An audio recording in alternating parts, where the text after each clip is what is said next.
อยู่กับผัวอย่าโทรมาหาแล้วกันเกรงใจเขาทุกวันแต่ใจฉันยังคิดถึงเธอเพราะอยู่แต่มองในใจ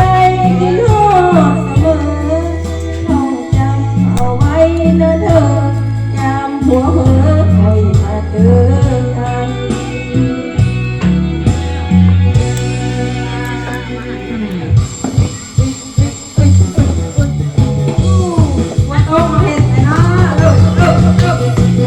เอานะแม่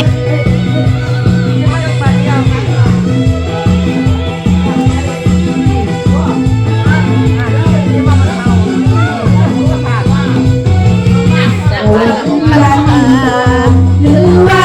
นรกเป็นใจที่ทำลงไป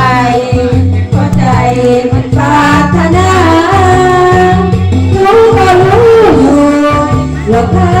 ไม่มีปัญญาแต่ใจเรานั้นไม่เคยจะลืมรักดีหรือว่าฉันเกิดมาเป็นแค่สำรองได้แต่เข้ามองกันแต่พวกเขาน้อยสน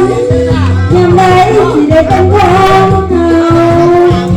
แก่บังหัวเขา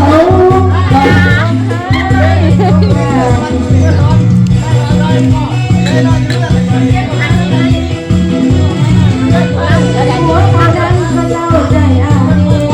หัวเขานั้นมันเล่าใจเอา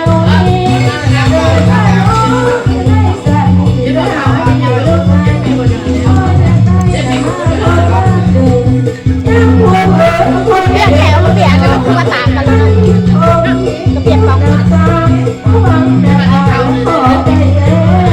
จะไม่ได้มาแซ่บโมเมนต์แล้วกินอะไรบด